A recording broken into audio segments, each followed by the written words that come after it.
नमस्ते दोस्तों, कैसे हैं आप सब। स्वागत है आप सभी का। दोस्तों, जैसा कि हम लोगों ने वादा किया था कि व्याख्या खंड भी लेकर के साथ साथ चलेंगे, तो उसी के अनुरूप 8 तारीख के लिए यानी 8 फरवरी के लिए इस बार प्रश्न की जगह यानी आंसर राइटिंग की जगह व्याख्या से काम करेंगे हम लोग। तो जहाँ से हम लोग व्याख्या करेंगे, निराला से शुरू कीजिए। क्योंकि चाहे आप आईएएस दें या पीसीएस दें, निराला की 3 कविताएं आपको पढ़ने की आवश्यकता है। एक, राम की शक्ति पूजा। चाहे आप देखें बीपीएससी दें, आईएएस दें, पीसीएस दें, इस कविता का अध्ययन जरूरी है। ऐसे ही दोस्तों, सरोज स्मृति, ये भी याद रखिए कि बीपीएससी में भी है। और एक तीसरी कविता है जो आईएएस में है, पीसीएस में भी है, कुकुरमुत्ता।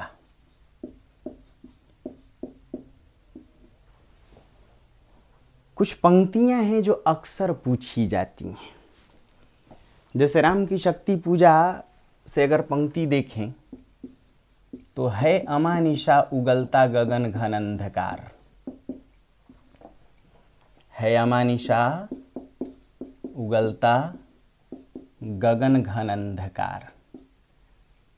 ये पंक्ति आप देखेंगे कि अक्सर पूछ ली जाती है। तो इसका जो पूरा बंद है, इसे लिखने की कोशिश कीजिए।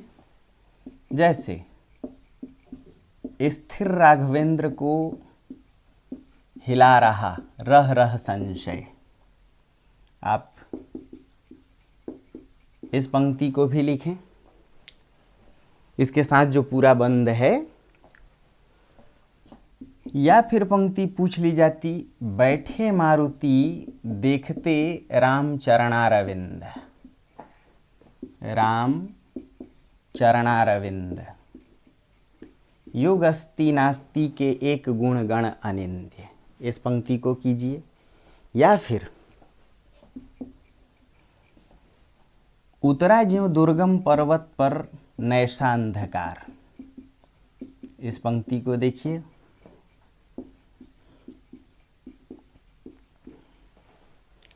या दोस्तों, वह एक और मन रहा राम का, जो नहीं थका, नहीं जानता विनय। इससे जुड़ा जो पूरा बंद है, पूरा पद है, उसकी व्याख्या करने की कोशिश कीजिए।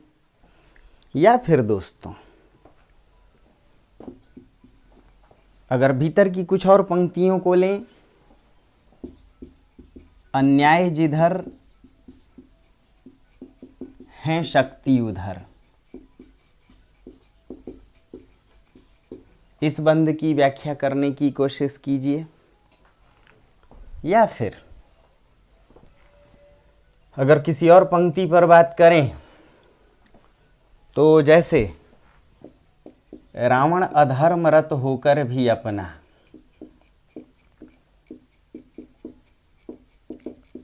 मैं हुआ अपर शक्ति का खेल समर यह शंकर शंकर। तो ये राम की शक्ति पूजा की पंक्तियां हैं। आप देखेंगे कि व्याख्या हर बार इसी के इर्द गिर्द पूछी जाती हैं। या फिर मान लीजिए कि सरोज स्मृति, इसकी कुछ पंक्तियां हैं। जैसे, धन्य पिता मैं निरर्थक था। धन्य पिता मैं निरर्थक था, कुछ भी तेरे हित न कर सका। इस पंक्ति को करने की कोशिश कीजिए। या फिर दोस्तों, देखता रहा मैं खड़ा अपल, वह सरक्षेप वह रण कौशल। इससे जुड़े बंद को करने की कोशिश कीजिए। या फिर, दुख ही जीवन की कथा रही, क्या कहूं आज जो नहीं कही। इसे करने की कोशिश कीजिए। या फिर, वे जो जमुना के से कछार, इसे करने की कोशिश कीजिए। या ये कान्य कुब्ज कुल कुलांगर, खाकर कलें पत्तल में छेद, इनके कर कन्या अर्थ खेद। इसे करने की कोशिश कीजिए। या मान लीजिए अगर एक दो और पंक्तियों को करना चाहें तो उतरा ज्यों नौ वीणा पर मालकोश राग, इसे करने की कोशिश कीजिए।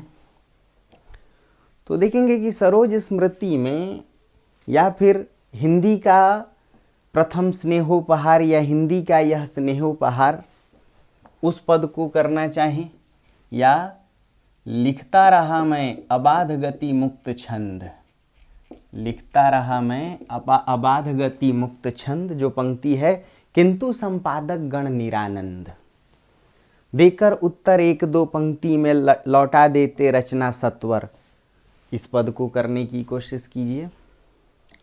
या फिर कुकुरमुत्ता से कुछ पंक्तियां हैं, ऊपर लिखता हूं, देखिएगा कि कुकुरमुत्ता की कुछ पंक्तियां हैं, बहुत ज़रूरी हैं, उन पर आप तैयारी कर लीजिए।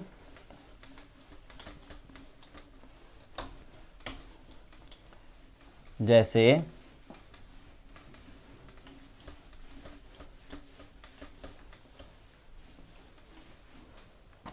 आप देखेंगे कि इसमें बार बार कुछ पंक्तियां जरूर पूछ ली जाती हैं। क्या क्या? तो कॉस्मोपॉलिटन, मेट्रोपॉलिटन, जैसे फ्रायड और लिट्टन, फैलेसी और फलसफा, जरूरत हो और हो रफा, या तो इस पंक्ति को कीजिए। या फिर जैसे प्रोग्रेसिव का कलम लेते ही रोके नहीं रुकता जोश का पारा, पढ़ने वालों ने लिखकर रखकर जिगर पर हाथ कहा लिख दिया जहां सारा। या फिर अबे सुनबे गुलाब,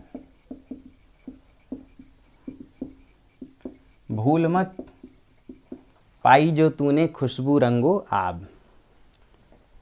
या फिर मान लीजिए पंक्ति हो, तू नहीं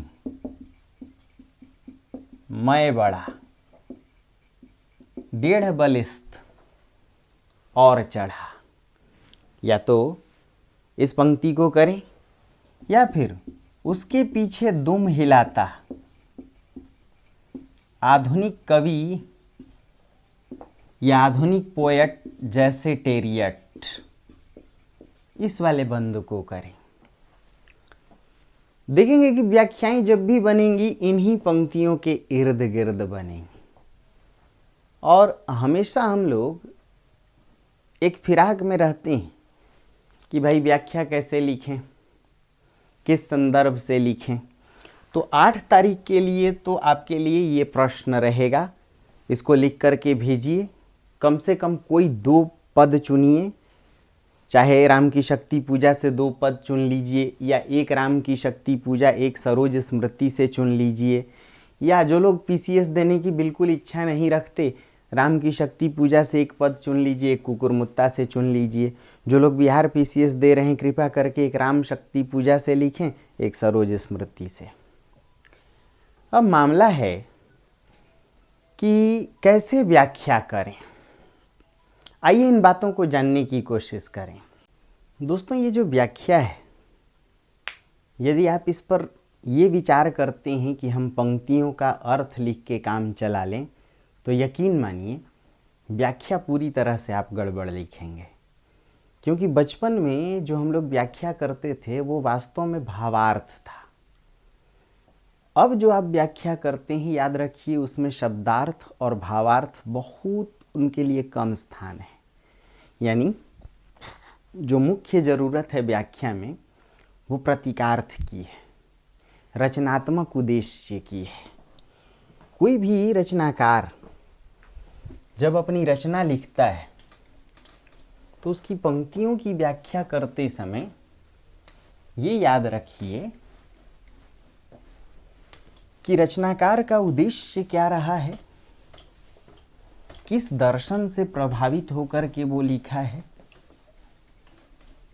आज क्या वो बातें प्रासंगिक हैं, क्या उस रचना में जो भाव है वो आज भी कहीं ना कहीं जरूरी है। रचना जो लिखी गई उसमें शैली क्या थी, भाषा कौन सी थी, शिल्प कैसा था, जिसे आप लोग विशेष कहते हैं। यानी व्याख्या करते समय रचनात्मक उद्देश्य को सबसे अधिक ध्यान में रखा जाता है और उसके पश्चात रचनाकार की जीवन दृष्टि पर भी ध्यान रखा जाता है। रचनाकार जिस धारा से है उस धारा की संवेदनाओं को भी ध्यान में रखा जाता है और उस रचना का जो शिल्प है उस पर भी विचार करते हैं। और जो पांचवी सबसे ज़रूरी बात है कि क्या वह रचना आज भी समाज के लिए उपयोगी है, क्या प्रासंगिक है, क्या। हमारा जो सारा ध्यान जाता है वो जाता है संदर्भ प्रसंग पर। संदर्भ प्रसंग लिखना बुरी बात नहीं है, अच्छी बात है, लेकिन हम लोग संदर्भ प्रसंग में सिर्फ इतना मान लेते हैं कि किसने कहा, किससे कहा।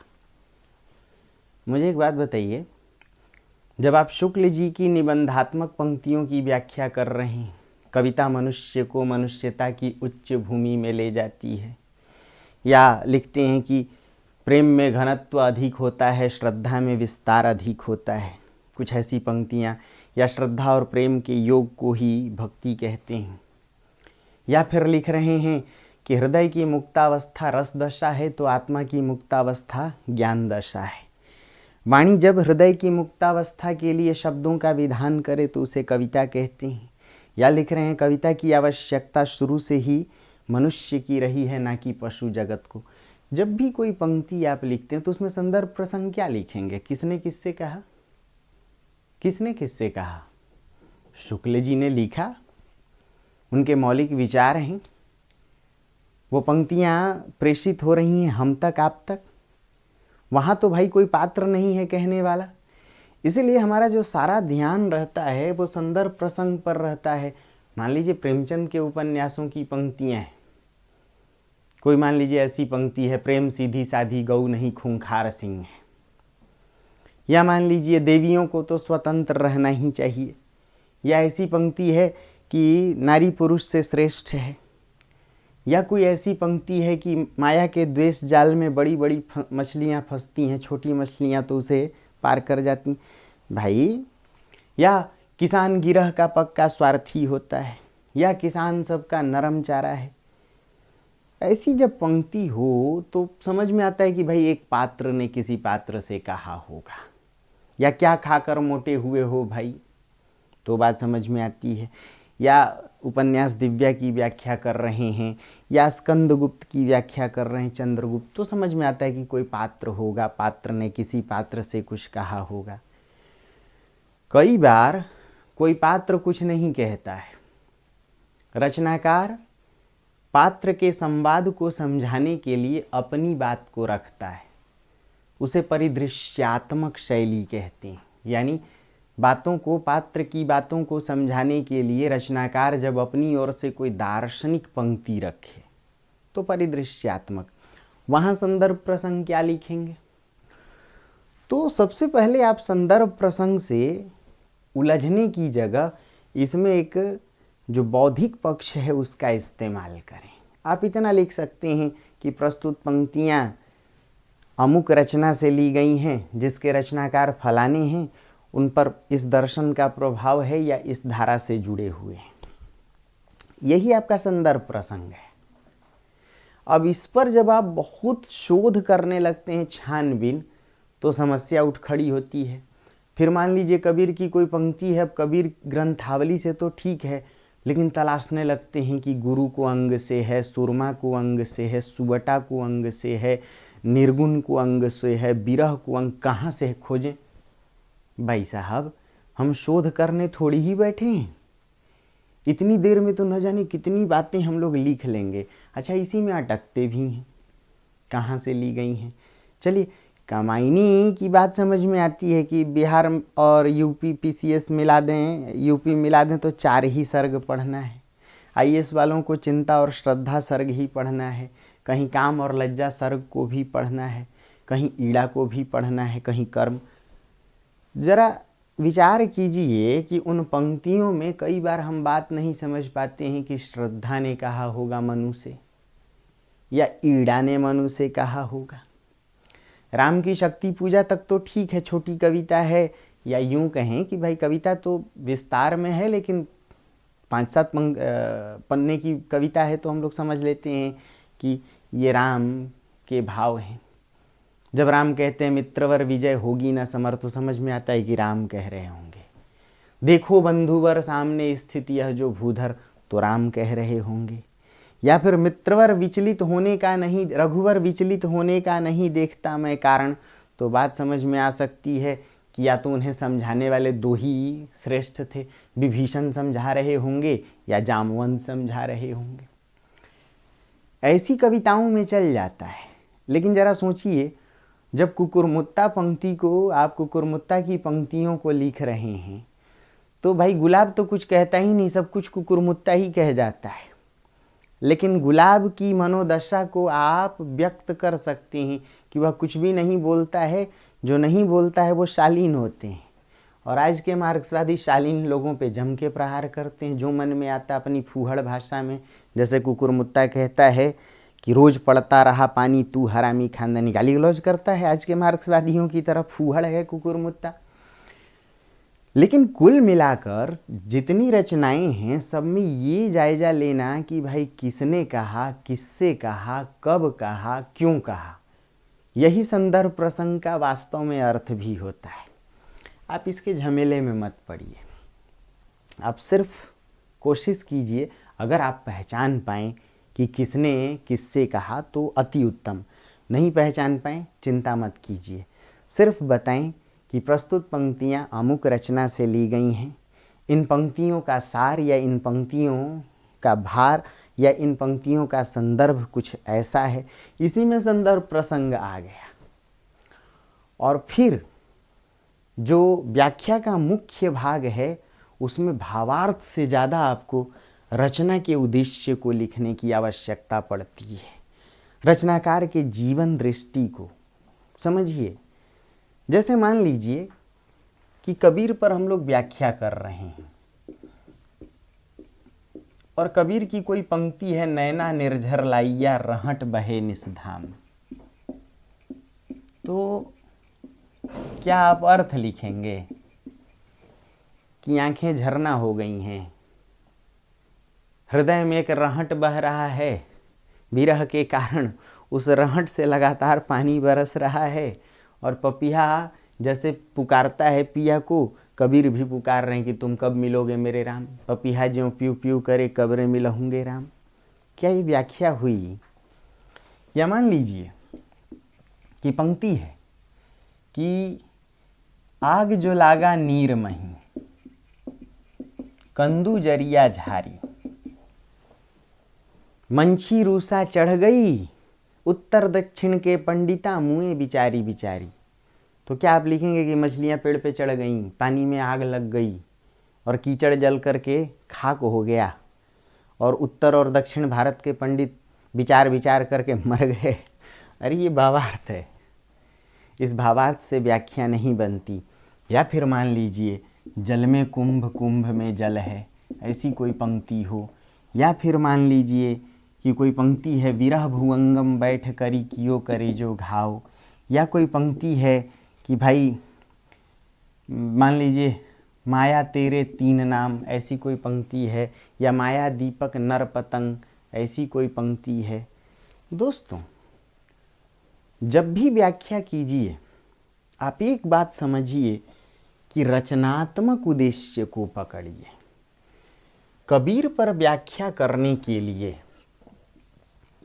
अगर किसी को कुछ बातें याद आ जाएं कबीर निर्गुण पंथ के, निर्गुण पंथ में भी ज्ञानाश्रयी शाखा के, और ज्ञान निर्गुण से जुड़कर योग को महत्व देता है। इसलिए कबीर में हठ योग आंतरालिक साधना है, भीतर की साधना है, जहाँ कुंडलिनी महाकुंडलिनी से मिलती है। तो इस भीतर की साधना को ही तो रहस्यात्मक साधना कहते हैं, है या ना दोस्तों? जाहिर सी बात है, जहाँ रहस्यात्मक साधना निर्गुण साधना होगी वहाँ गुरु को विशेष महत्व दिया जाएगा, क्योंकि रहस्यात्मक निर्गुण साधना जटिल होती है। इसलिए कबीर के कई पदों में कबीर लागा जाइया, देखिए कम से कम 5 से 7 बार ये पद पूछा गया है। कबीर लागा जाइया लोक वेद के साथ, आगे थे सतगुरु मिलिया दीपक दिया हाथ, या माया दीपक नरपतंग। या फिर डूबा था पै उबरा गुरु की लहरी चमंकी, भेरा देखिया जर्जरा उतरी पड़े फड़ंकी। या सतगुरु हमसों रीझ कर कहिया एक परसंग, बरस्या बादल प्रेम का भीग गया सब अंग। तो देखिए एक बात से कितनी बात निकली, जहां निर्गुण पंथ होगा, निर्गुण साधना होगी, वहां हठ योग या योग को महत्व दिया जाएगा, वह रहस्यात्मक साधना होगी। कबीर ज्ञानाश्रयी थे। क्या थे? ज्ञानाश्रयी। अब देखिए कैसे बात और आगे बढ़ती है कि अगर कबीर ज्ञानाश्रयी थे तो भाई ज्ञान किसका विरोध करता है?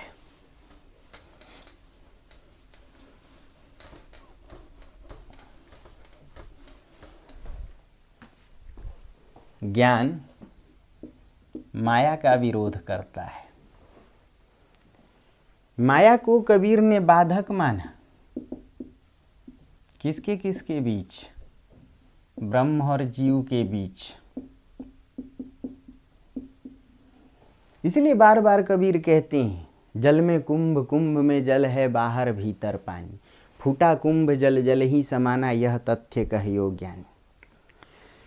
अब एक तो उन्होंने माना कि भाई लाली मेरे लाल की जित देखूं उतलाल, लाली जो देखन मैं चली मैं भी हो गई लाल। कहीं ना कहीं कबीर मानते थे कि ब्रह्म जीव में भेद नहीं है, यानी उनका जो निर्गुण पंथ है वह अद्वैत मूलक है। इसलिए बार बार कहते हैं राम रहीम तो एक है, या हिंदू तुरक का कर्ता एक है, या एक बूंद ते विश्व रच्यो है, या फिर कहते हैं एक बूंद एक मलमूतर, एक रक्त एक गूदा, एक बिंदु थे सब उत्पन्ना कोबा भन को सूदा। तो उनका जो ब्रह्म है निर्गुण होने के साथ अद्वैत मूलक है, और ये जो अद्वैत मूलक ब्रह्म है कहीं ना कहीं इसकी साधना कई तत्वों से मिलकर के बनी है। इसलिए कबीर बहुश्रुत दर्शन को मानते हैं। किसे मानते हैं? यानी कबीर ज्ञानी तो थे, लेकिन साथ में उन्होंने प्रेम को भी महत्व दिया। कबीर योगी तो थे, लेकिन योग के साथ उन्होंने भक्ति को भी समन्वय से जोड़ा। देखते जाइए बातें। कबीर माया का विरोध करते हैं क्योंकि यह ब्रह्म जीव के बीच बाधक है, लेकिन ब्रह्म जीव में बाधक होने के साथ इस माया का एक सामाजिक उद्देश्य भी है। इस माया के 2 रूप बताते हैं, कामिनी और कंचन। कंचन से यानी अतिशय संग्रह सोना से सामाजिक विषमता उत्पन्न होती है, और कामिनी से समाज का संयम खत्म होता है, व्यभिचार वृत्ति बढ़ती है, इससे नैतिकता खतरे में पड़ती है।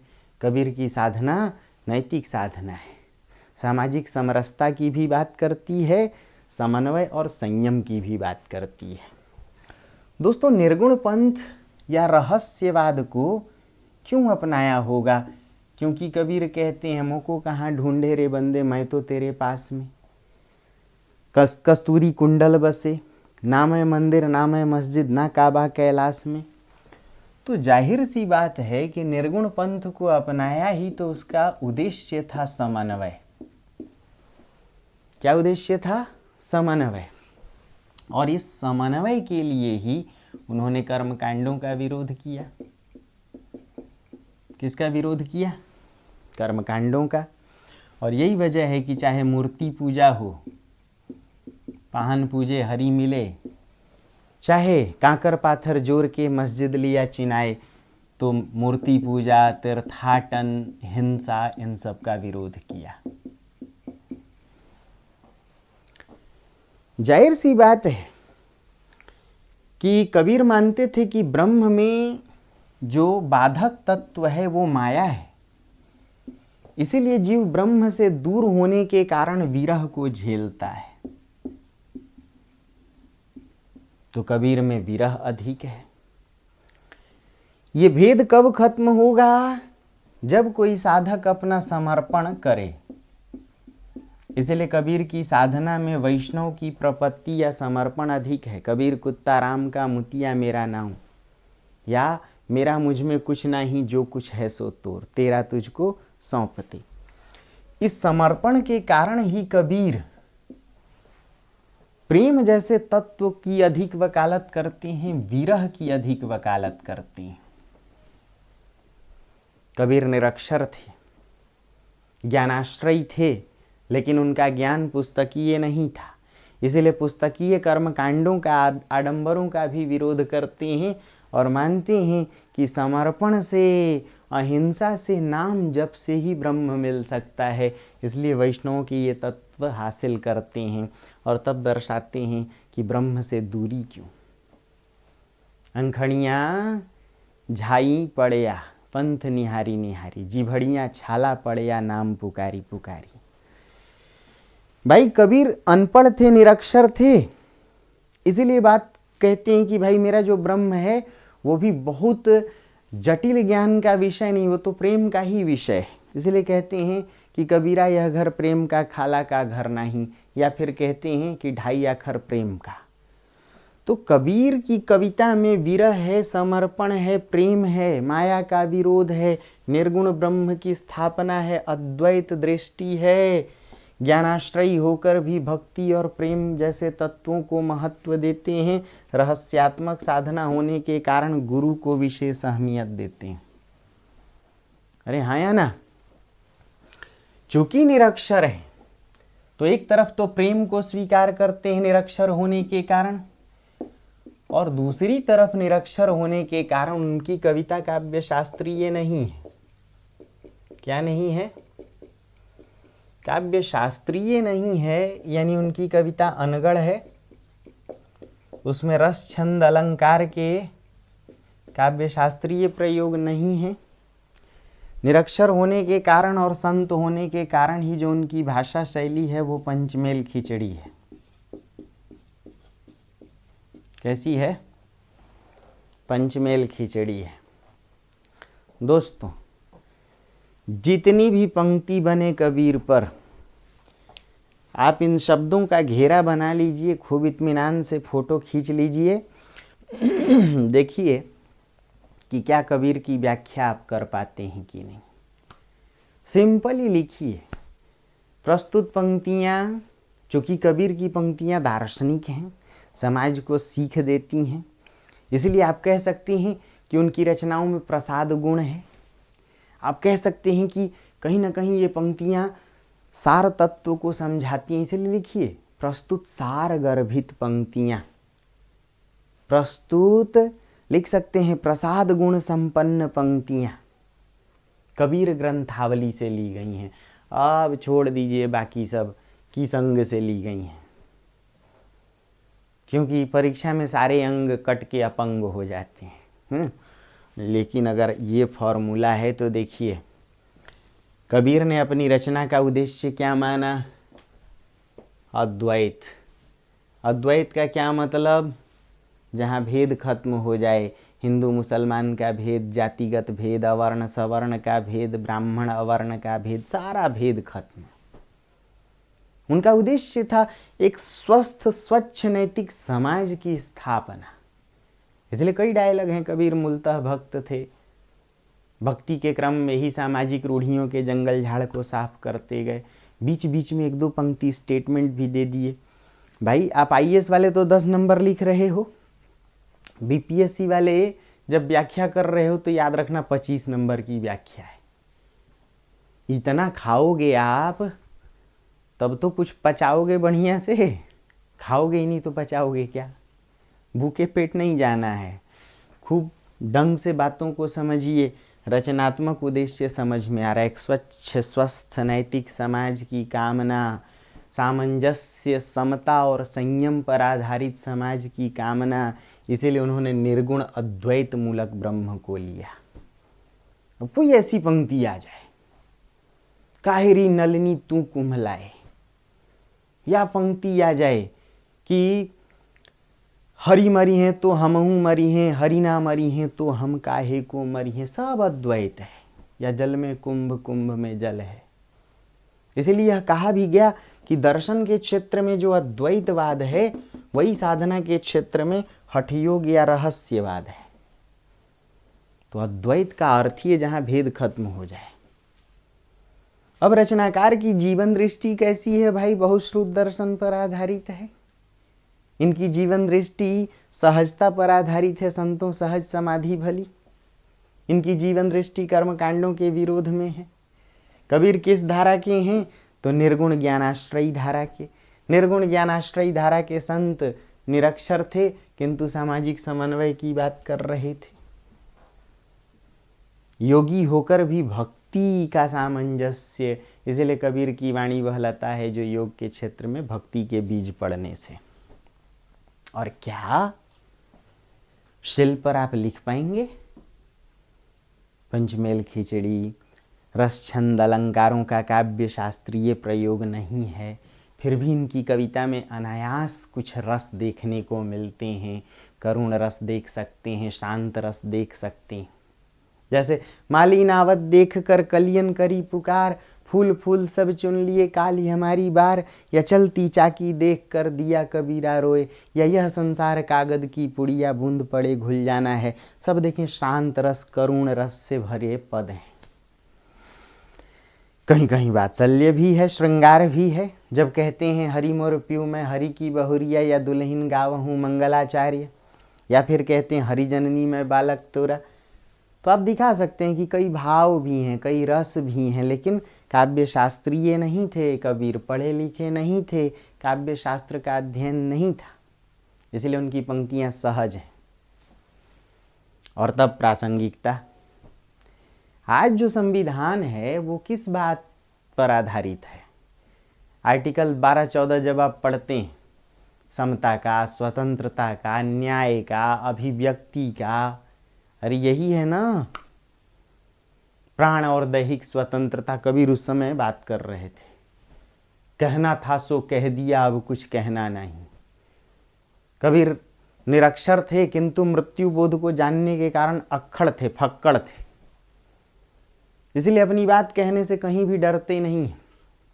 व्यंग में अपनी हर बात कह जाते थे। साधो देखो जग बौराना, सांच कहे तो मारन धावे, झूठे जगपति आना।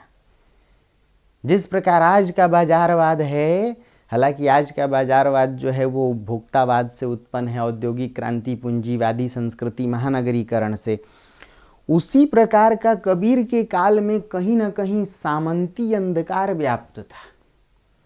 आज का बाजारवाद ठगने वाला है, उस जमाने का सामंती अंधकार। आपने सुना होगा कि अंधकार युग कहते थे सामंती काल को। तो उस अंधकार युग को प्रकाशित करने के लिए या उस अंधकार को छिन्न भिन्न करने के लिए कबीर ज्ञान और भक्ति की रोशनी लेकर के आते हैं। वास्तव में भक्ति आंदोलन कुछ और नहीं बल्कि सामंती समाज के अंधकार को खत्म करने वाला मशाल है। अब लिख दीजिए धनाधन। कबीर के पद आज भी प्रासंगिक हैं, जिनमें समता का भाव, हिंदू तुरक का करता एक है। जाति और धर्म के आधार पर समाज का डिस्क्रिमिनेशन नहीं है कबीर में। इसीलिए कहते हैं एक चाम एक मलमूत्र एक रक्त एक गूदा। एक ही चमड़ी है, मलमूत्र एक ही है। हाँ, किसी की तबीयत बहुत ज़्यादा खराब हो जाए तो मलमूत्र का रंग बदल सकता है, लेकिन सामान्यतः खून का रंग भी वही है। गुदा कहते हैं मलद्वार को। तो कबीर उस डिस्क्रिमिनेशन का विरोध करते हैं जिसका विरोध आज के संविधान में तो देखें कहीं ना कहीं जाति की चर्चा भी है। चाहे भले संवैधानिक प्रावधान के तहत हो, सामाजिक पिछड़ापन के तहत हो, आज का संविधान तो हमारे फॉर्म में ही लिखवाता है, बोल तेरी जाति क्या है। लेकिन ये कबीर और तुलसी जैसे संत थे जो साफ साफ कहते थे न मेरी जाति न चाहों काहूं की जाति पाती। तो कबीर वहां भी प्रासंगिक नजर आते हैं। को बाभन को शूद्रा पूछ बैठते हैं, और इतना ही नहीं, गाली भी बकते हैं। कहते हैं जो तू बाभन बभनी जाया आन बाट हुआ काहे नहीं आया। और ऐसे ही मुसलमानों से पूछते हैं कि तुझे बड़ा गुरूर है कि तू पठान की औलाद है, जो तू तुरक तुरकनी जाया भीतर खतना, तू माँ के पेट से ही खतना करा के आता। एक धार्मिक शल्य क्रिया है, पुरुष जो बच्चे हैं उनके लिंग की चमड़ी को काटने की धार्मिक शल्य क्रिया है। कहते हैं अगर तू मुसलमान होता तो माँ के पेट में ही खतना करा के आता, और तू ब्राह्मण की औलाद है तो माँ के पेट में ही जनेऊ पहन के आता। आन बाट हुए काहे, आन मतलब अन्य, तुम भी माँ के योनि द्वार से ही निकले। और समझिए, तो कबीर तो किसी जाति की बात ही नहीं करते, दोनों को गाली देते। हिंदुअन की हिंदुआई देखी तुर्कन की तुर्काई, अरे इन दोन राह न पाई। तो कबीर की कविता आज भी प्रासंगिक है, बल्कि आज से भी बेहतर। आज तो कहीं ना कहीं संविधान राजनीति के इर्द गिर्द चक्कर लगाता है, और इसीलिए संविधान के मूल्यों में कहीं तुष्टीकरण देखेंगे तो कहीं भ्रष्टीकरण देखेंगे। जनता भी गुमराह, नेता भी गुमराह, जनता के नुमाइंदे भी गुमराह, उनके प्रतिनिधि भी गुमराह। लेकिन कबीर गुमराह नहीं थे। इसीलिए कबीर कह देते हैं साधो देखो जग बौराना। इसलिए कबीर कह देते हैं कि तू बाभन में काशी का जुला। इसलिए साफ साफ कह देते हैं पानी बिच मीन प्यासी महे सुनी सुनी आवत हांसी। इसलिए उनकी कविता पूरी तरह से प्रहार करती है, आक्षेप करती है, व्यंग करती है। लिख सकते हैं इन पंक्तियों में व्यंग का भाव है, इन पंक्तियों में रहस्यात्मक भाव है, इन पंक्तियों का सामाजिक उद्देश्य सामंजस्य और समन्वय। अब आपको 25 नंबर में लिखना है, 50 नंबर में लिखिए। 8 तारीख को पहले जो निराला की 3 कविताएं हैं, राम की शक्ति पूजा, सरोज स्मृति और कुकुरमुत्ता, उनकी जो पंक्तियां हम लिखाए हैं आरंभ में, उनसे व्याख्या कीजिए और फिर देखिए हम इस पर लिखाएंगे। वो 2 मुद्दे छूट गए हैं, मोहन राकेश के नाटकों की मूल संवेदना और जयशंकर प्रसाद, उस पर कल बात करेंगे। एक दूसरी चीज़ कि हमारे बहुत से दोस्त वो नाथ पंथ पर मांग रहे थे नेट JRF स्पेशल। दोस्तों वो क्लास लेकर के मैं कहीं गुम कर दिया हूँ, वो फाइल नहीं मिल रहा। हर रोज़ वादा आपसे तो कर लेता हूँ, लेकिन अब या तो समय नहीं मिल पाता या थोड़ा आलसी भी हूँ, कह लीजिए थोड़ा कमज़ोर या धीमा चलने वाला मंद बुद्धि का बैल मान लीजिए मुझे, माफ़ी चाहता हूँ। मिलते ही डाल दूंगा। हमारी कुछ बेटियां हैं, अक्सर वो मांगती हैं, 2-3 भाई ऐसे हैं जो अक्सर कहते हैं सर वो नाथ वाला डाल दीजिए। डाल देंगे, पक्का डाल देंगे, भरोसा रखिए। आप ही के लिए तो है, मैं क्या उसे छाती पे लेके जाऊंगा? क्या करूंगा उन नाथों का? कनफटा योगी थे, कान फड़वा के जाना पड़ेगा। मैं तो सही सलामत जाना चाहता हूँ। तो दोस्तों, मोहन राकेश और जयशंकर प्रसाद पर बात करेंगे, नाथ वाला टॉपिक डाल देंगे। एक दूसरी बात कि जो लोग ऐप पर मेरे पूरे सिलेबस को खरीद के पढ़ रहे हैं, या जो लोग मेरे आंसर राइटिंग प्रैक्टिस ग्रुप से जुड़े हुए हैं, आप देखिएगा कि अब धीरे धीरे उनको बहुत सी चीज़ें मिलने लगी हैं। और जहाँ कुछ कमी रह जाए, कोई टॉपिक छूट गया हो, तो मुझे कृपा करके बता दें। मैं थोड़ा धीमा, थोड़ा मंद, थोड़ा लेट लतीफ़, थोड़ा विलम्ब से ही डालूंगा, ज़रूर देर आऊँगा परंतु दुरुस्त आऊँगा, ये मेरा वादा है। तो नमस्ते दोस्तों, मिलते हैं अगली क्लास में, तब तक ढेर सारी शुभकामनाएं।